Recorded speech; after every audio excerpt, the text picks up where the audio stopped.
I think that one's done, but I've got another one here. Right, good evening. We'll make a start. Just as usual, the emergency evacuation announcement. Should be required to evacuate the building. Please leave the building via the nearest available exit of the chamber. Our assembly point is in the public car park at the side of the Civic Suite. Please don't delay the evacuation to collect any belongings. Please don't return it to the building unless you're given permission to do so by council staff. And please also note that the meeting will be audio recorded. Item 1, apologies for absence. We have Councillor Mrs Shaw with Councillor Sperring substituting. We have Councillor Wilson with Councillor Mr Hoy substituting.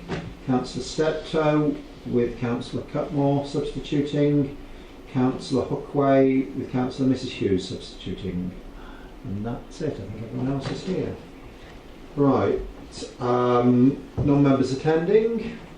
Stanley, Councillor Lickskill, thank you. Minutes of the meeting held on the 20th of July 2017. Are you happy for me to sign those as a correct and accurate record of that meeting?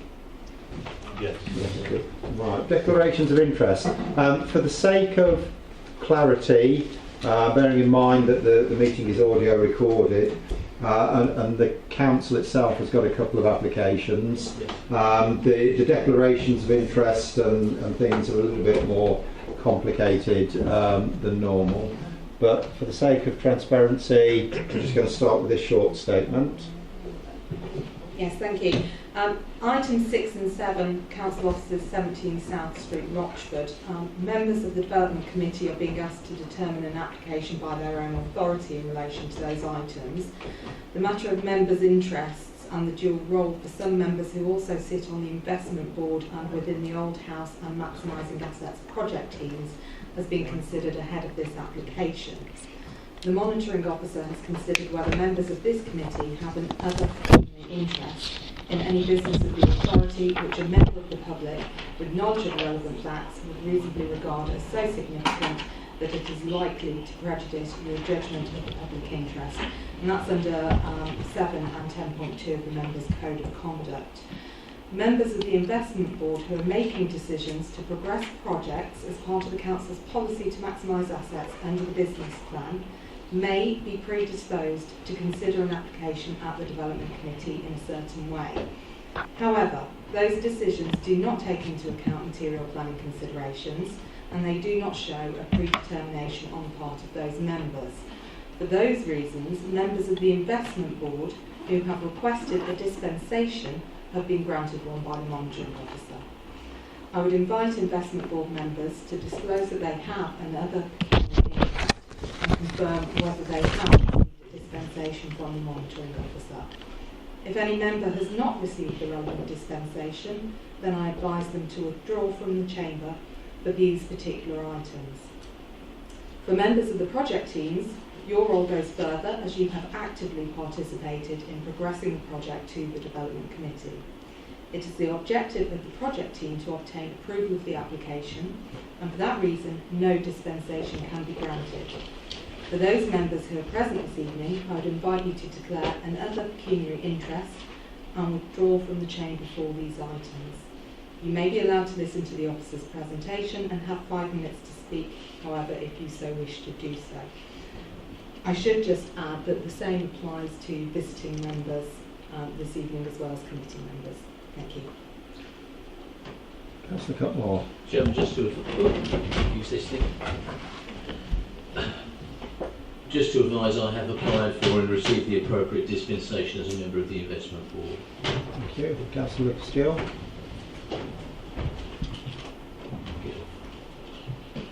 Item 6 and 7, Chairman, I am the project sponsor, so it's other pecuniary interests, so I will leave the chamber. Thank you. Councillor Hoy. Thank you, Chairman. I've received dispensation and declared other pecuniary interest. I'm not currently a member of the investment board, but I'm a past member of the investment board. Thank you. Councillor Wilson. Yeah, thank you. I have dispensations and other pecuniary interest being a member of the investment board, and non-pecuniary interest being a parish councillor and a ward member for the area. Thank you. Thank you. Councillor Black. I have applied for receive the dispensation as a member of the investment. Thank you. Councillor Stanley? Thank you. I've applied for the dispensation order and other peculiar.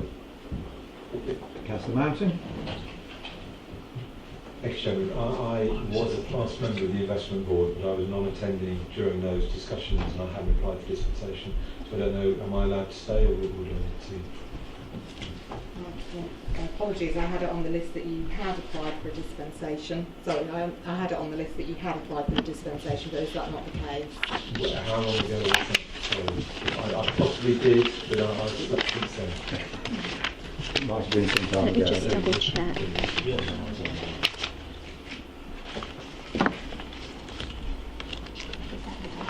I certainly haven't applied recently. He definitely does have Angela's email to say Yeah. he has. Yes, you have received dispensation in the due and distant past. Councillor Newport? I'm a past member of the investment board, but I haven't applied for dispensation. Past member, but not tomorrow. Right, okay. Can I just check when you say you were a past member, was that last year's committee? Yeah, that, yeah. Councillor Hughes? On the investment board have received Dispensation. Councillor Newport. Any advice on Councillor Newport's position? In your list? Councillor Newport is not on my list.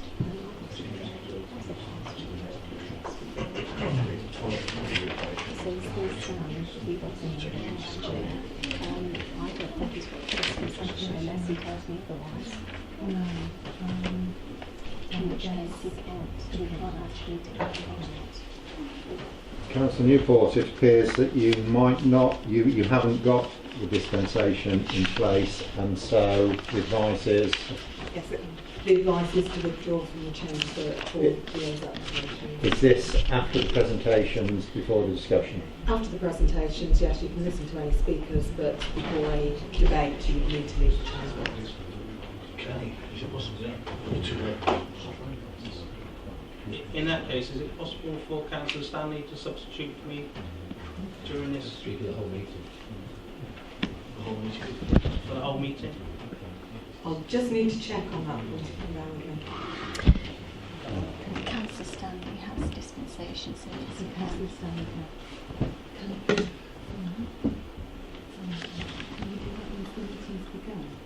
he would have to do that now. I understand that Councillor Stanley could substitute, but you'd have to do so now for the purpose of This will be for the duration of the meeting. Okay, Councillor Stanley, if you'd like to come on down.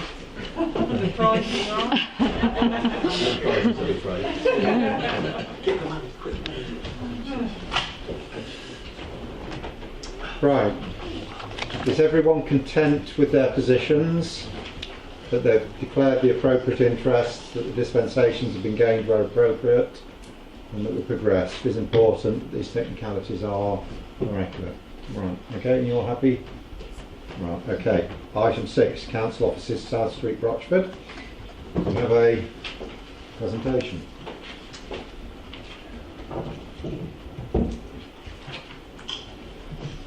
17 South Street is a Grade 2 listed building located within Rochford Town Centre and Conservation Area. Item 7 on the agenda is the Tandon listed building consent application.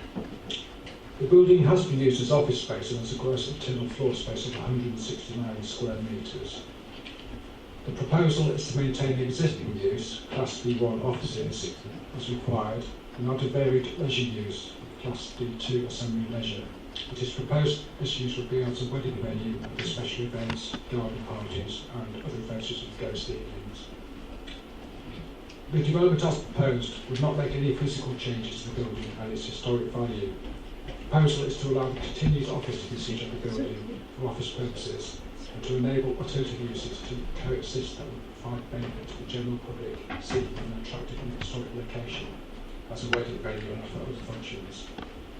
As such, it is not considered that there would be any detriment to the significance of the heritage asset.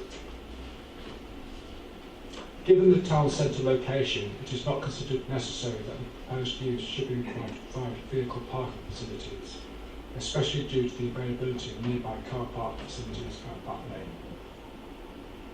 Officers consider that enabling the building to be used for appropriate purposes that would attract visitors to the town centre and provide linkages with other facilities at Plymouth is considered to be in accordance with local and national planning policy. The recommendation is therefore to advise the Secretary of State that it is minded to approve the application.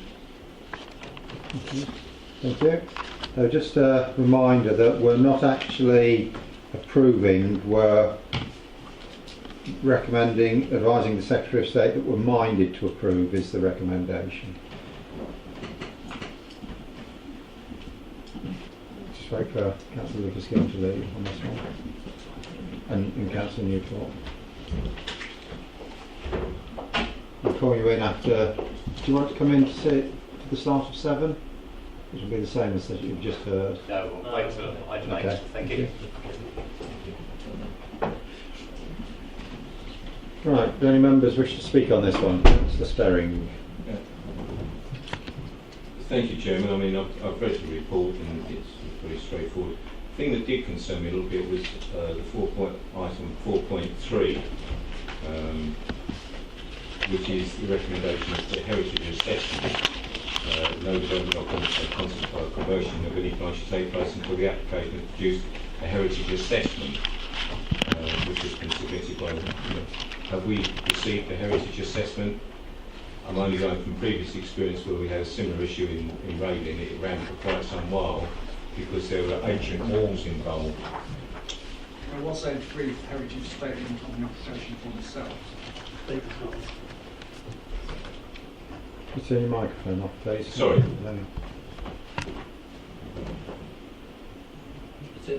There was a brief heritage statement on the application form itself, but not a very thorough one. But as the builder is not going to make any alterations to the fabric of the building, it wasn't received further to require one. Okay, members, are you happy to advise the Secretary of State that we are minded to approve listed building consent subject to the condition printed on 6.4? On the change of use. Okay.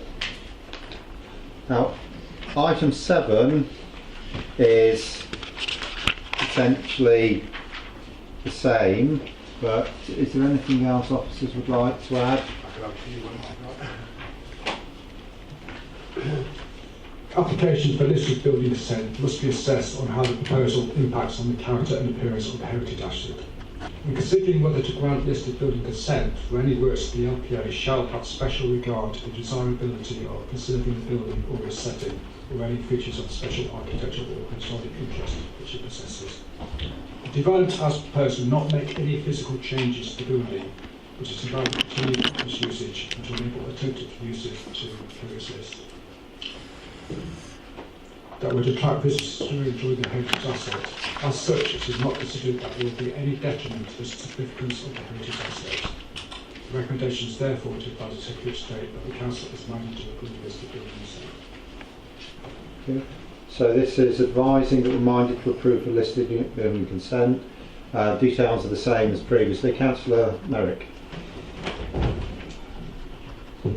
Thank you, Chairman. Just a minor point. Paragraph 4.3, the acceptability by Essex County Council Highways is subject to following conditions. It doesn't appear in the conditions. Is there a reason for that, or is it here?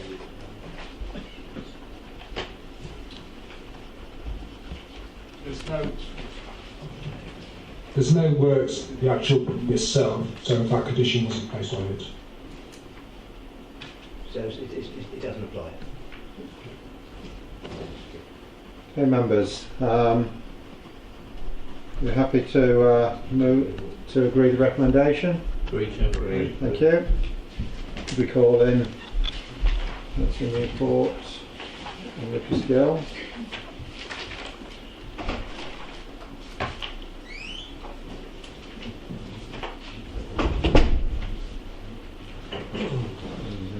far.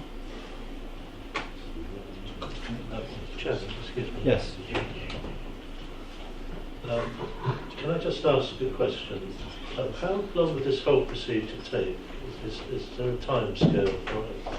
For the Secretary of State Yes. group. It's not within our hands. What's the normal turnaround? Chairman, the expected turnaround is a period of 28 days, but it has been fashion of late that the Secretary of State gets to near 28 days and asks us for a bit longer time, in which case it takes a bit later. Personally, I would have thought within 28 days we'd get back on this one. I think they do a bit of a triage first and then if they need more time. But as I say, I can't guarantee how long they will take.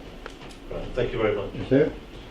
Right, item 8 is 8 Harrow Close, Hawkwell. This is one that might normally be delegated, but it's come to committee as the application is related to a member of staff. Report, please. Members may record the determination last month of an application for an outbuilding to be used as a playhouse. This application relates to the same dwelling. The application property is a semi-detached dwelling within the residential area of Hawkwell. Harrow Close is characterised by a mix of housing designs including detached and semi-detached properties. A number of these have flat roof doors to front and rear. That's the property there in the corner.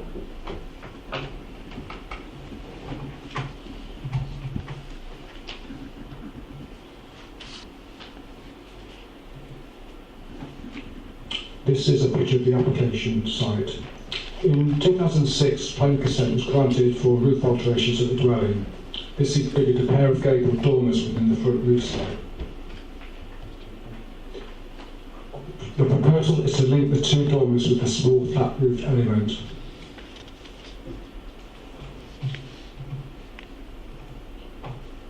This is a picture of a similar development in Park Gardens as well, which shows a flat roof element between the two gable doors. That is what is proposed with this application.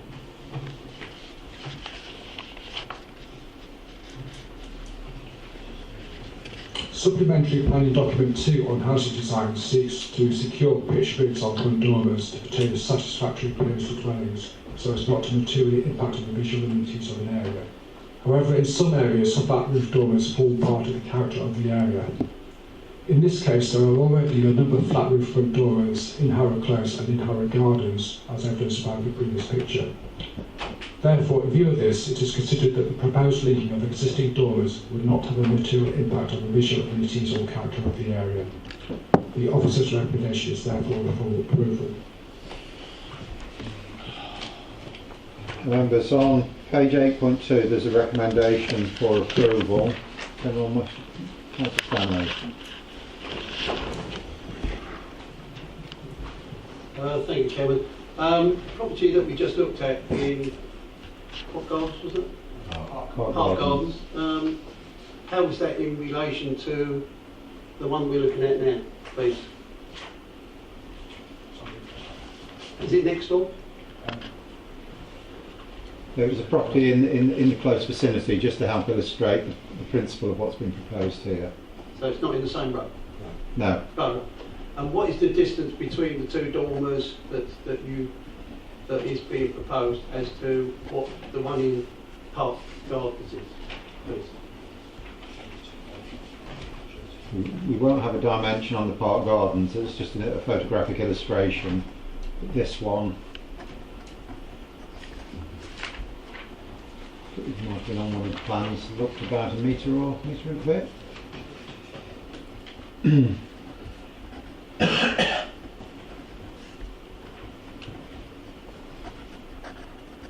We don't have the ability to scale that, but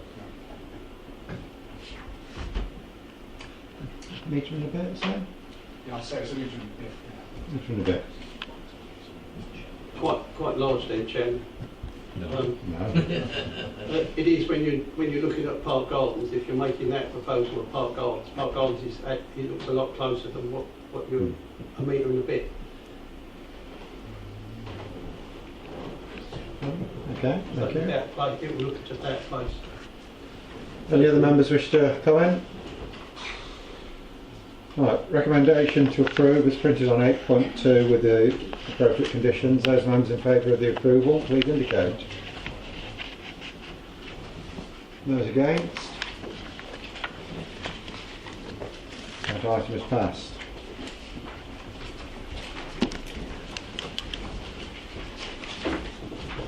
Item 9 is a referred item. There is an addendum with this one. Has any member not seen the addendum? Right, we're happy to continue to progress on this one. This is Rainbow's End, Beaches Road, Rora, and Mr. Stranks is going to present on this one. Thank you, Chairman. This application is located on the northern side of Beaches Road here, just east of the settlement of Battles Bridge, which you'll see just on the edge of the image. Our site is this area roughly, and now we have a location plan to show it more specific for members, but it totals some 7 hectares in this vicinity. And while we're on this image, I'd like members to bear in mind that it's a mixture of, if you like, grassland, grazing land, this scrub area which comes into the presentation later on as we speak. If we could just show the location plan, please, Rob, just to see, so that members can see the extent of the site. Have you got the council's image where the site is shown in full? Before we look at that one, please. Rainlock, is it labelled? It's just worth noting, members, that the extent of the site, that's the one. If you just move it up the page a bit, that might help a little. That's a great stop. The site, as you see, frontage to Beaches Road, it runs in alongside a tree nursery that's in this part, and it turns behind that, runs on a shorter side down to the river, then round, as you can see, in a straight line like that. And this survey base usefully tries to delineate that there's a sort of tree cover area or shrub cover area as opposed to the open grassland on the other side. The proposal is associated with an existing use for agriculture, that is the sort of the grazing and the bringing on of livestock, in this case mostly goats, but you'll see from the officer report that there's other livestock there, including turkeys and the hope of some cattle. If we can see the elevations, please. The proposal is partly retrospective, and it's for two buildings. I'll actually show you the layout of those in a minute. But it's simple agricultural buildings, you'll see 8 metres wide by 20 metres deep. It's retrospective in as much as they built one unit, which is the one they would house the livestock in. There's 2 units proposed. The second variation of the 2 buildings has open sided, so you can get feedstuffs in there and equipment. It's like more like a cart lodge type, where it's closed on all sides but one, so you can get easy access. The other building, as you'll see, is fully enclosed, which is where the livestock would go in for overwintering and having their young, etc. If we can just have a look at the site layout plan, please, Rob, just to show members the orientation of where the buildings are on the site. There's an access that's proposed in this proposal that comes down to where the buildings are located in the scrub area, and that is part of the application as well, which is partly constructed with some tree planting other side. We'll see some photographs of that in a minute. The building that is retrospective is this one. They're 2 buildings of the same footprint and appearance. That one is the one that's been constructed, but there's a second similar, almost identical looking building, the storage shed one I showed you. That has not been constructed, that is there. So this application is for 2 buildings, one of which has already been constructed, and the access road and gated area further down. If we could see the entrance detail, please, Rob. The application shows an entrance formed onto Beaches Road. Here we are. You come in with recessed gates to the road. The line of the carriageway is here. There's some planting and existing hedging in the front. Recessed some 7 metres, as you'll see. Then a sort of a wider area for parking and manoeuvring as they open and shut the gates, or 2 vehicles could stand. Drop into a single carriageway that runs to the back of the site that we saw on the smaller scale plan. If we could just see the gate photograph, please, just for completeness. These gates also have been erected as part of the retrospective aspects. If we can go to the first photograph, 011, please. Then once inside the site, they'll see that there's a long track, this will do, that's in the site, and it journeys down to where we're looking towards the other side of the River Crouch, in the sort of the Chelmsford side. The river is beyond this area here, but you'll see as you go down the grazed areas, you come to this scrub area where the buildings are to be located. If we could see the existing goat house, if you can, on 13. Stop there, that's all right. Oh, that's okay. That's the building that's retrospective, where the goats are kept. And you can see typical agricultural building, green cladding, corrugated profiles. Of interest is the height, which, as agricultural buildings go these days, is quite shallow. Normally you see these much higher for the tipping of machinery and storage of stacked straw, etc. mechanically. This is only 4.2 metres or so, which is comparable to the height of the sea wall, which is just beyond forming a backdrop to this elevation. If you can see the scrub photos, Rob, which is 16, this gives members a better idea down near the sea wall again, where the height of the scrub, you see it's typically about in the region of 10 feet, 3 metres or so in height, sporadically about the site. Now, the site is located in the green belt. If we can go back to the layout plan, please, Rob, but also the coastal protection belt. Now, in the green belt, the agricultural use is generally permissible. It's one of the few exceptions that the government allows planning authorities to accept. If you find the layout, please, Rob, yeah? Okay. And the council's policies generally support agricultural businesses and their diversification. So there is no issue with this type of building, as officers can see in green belt zones. It's typical, you've seen the designs, they're what we usually find, and they're well coloured in terms of the backdrop and the area generally. But the site is also within the coastal protection belt. Now that policy is many years old, and I think it had its infancy in a lot of development that occurred along the coastline, things like jetties and water recreational stuff, as well as industrial stuff on the river banks needing coastal locations, as well as other industrial and other developments as well. Now, the Coastal Protection Belt policy recognises the importance of the coastline, both as a recreational asset, it's one of the district's best assets, as well as the importance for ecology, such as the issues with the migratory birds in the Thames, the Roach and Crouch estuaries. Primarily, the concern is to make sure that the character that the landscape is protected and enhanced. Now, officers consider that the animal grazing on this site, which is a predominant use, although the buildings support that, they primarily keep the land open in green belt terms, and the use of the land for agriculture largely keeps the landscape open and as it is. It's just that in order to do that, there's certain ancillary buildings that support that use to allow it to continue. So when you look at the policy that we have, it says that it would protect the landscape, and although these are new buildings in that landscape, given the colouring and the siting against the seawall amongst the scrub, you've got a lot of natural cover there that helps mitigate the impact of that. And officers feel that as far as the coastal protection belt goes, that there's no strong conflict with that, and therefore the recommendation, as you'll see in the report, is one of approval. The addendum, you'll see that there is comments from Roar of the Parish Council. Amongst other things, they raise the issue about the enforcement case, which came about because of the retrospective nature. But there is a caravan on the site in this vicinity somewhere, which is not part of this application.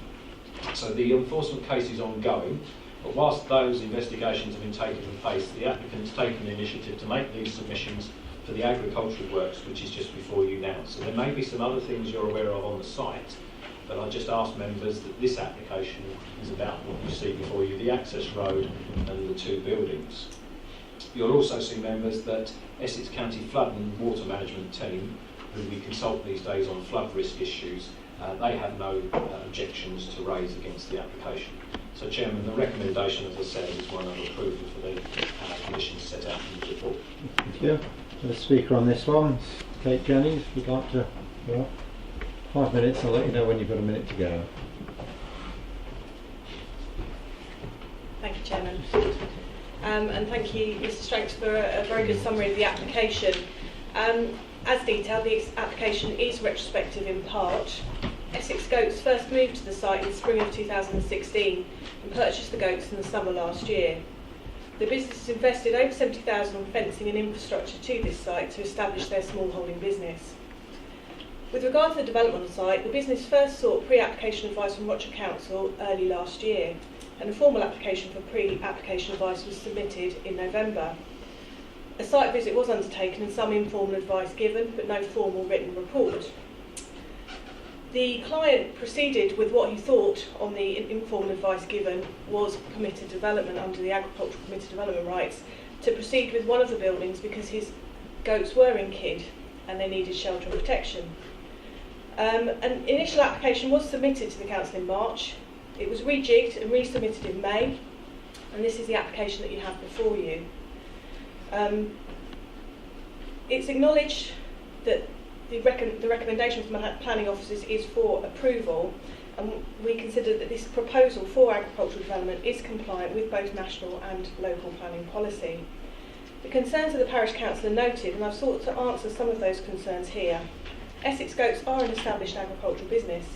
The holding at Rainbow's End has a registered CPH or holding number and a single business identifier from DEFRA. The business is also registered as a livestock keeper with the APHA, the Animal Plant and Health Agency, and a relevant herd number applied to the goats. The business is a member of the British Goat Society and a member of the British Boer Goat Society. It's acknowledged that the building is within the Greenbelt and the coastal protection area, which is why the buildings have been kept to a low height, as Mr Stranks has already explained. And the scrub on site does shield these buildings. The siting was particularly chosen to maximise the mitigation that the scrub on site already provides. The flood risk has been assessed. This is a less vulnerable use within the flood zone, and there are no objections in respect of flooding. Historically, there has been no record of flooding in this area on this particular land, and in 2016, one of the wettest recent years, this land was not underwater. As Mr Stranks has said, a caravan was brought onto site recently during the kidding season when the goats were kidding, on-site supervision was needed. This temporary siting is permissible under Part 5, Class A of the General Permitted Development Order. An application to regularise a longer-term siting of the caravan is due to be submitted to Rochford, as agreed with the council's enforcement team that we're talking to. This issue, as Mr Stranks has said, is entirely separate from the development under consideration within this application. We're seeking to consolidate a small agricultural smallholding on this site to entirely appropriate development within the Greenbelt, and I would kindly ask councillors to support this proposal. Thank you very much. Councillor Black. Yeah, thank you, Chairman. I called this in, and it was interesting at the last meeting. There's an application in South Ambridge, which opened up with an image from Google Maps of a rather funny green-looking area by the river, and it almost looked like the same map this time. The areas look very similar. I will agree certainly with the agent that this is a perfectly acceptable use in Greenbelt terms. It's agricultural. That's what Greenbelt's for in many cases. If it's Greenbelt, I think there'll be no reason to bring this here tonight. My concerns about whether it does violate the coastal protection belt policies. That terrain seems very similar to the South Ambridge site we looked at last time. The parish council are concerned, I think, about development going on from here as well, because we like enterprise. You've got goats, you've got turkeys coming out. I imagine turkeys will need supervising. That's what you do with turkeys, with a caravan there over the Christmas period or whatever. It is an intensification of the site. It's a question of degree, I think, as to whether you find this acceptable or not. What I would say though is this is also very close to the river, whereas the South Ambridge site last time was quite a long way from the river, but the belt was very wide. This is a lot closer to the river, and I'm not inclined to support it. Thank you, Chairman. Anyone else wish to speak on this one? Okay, members, we have heard from Councillor Black. We've got on 9.1.4 an approval recommendation with some conditions. So I'll ask those members in favour of the approval to please indicate.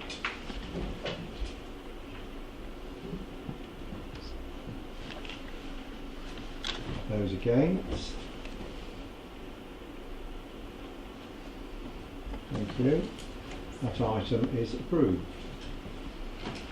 And that takes us to the end of one of the quickest planning meetings in quite a while. Thank you very much for your attendance.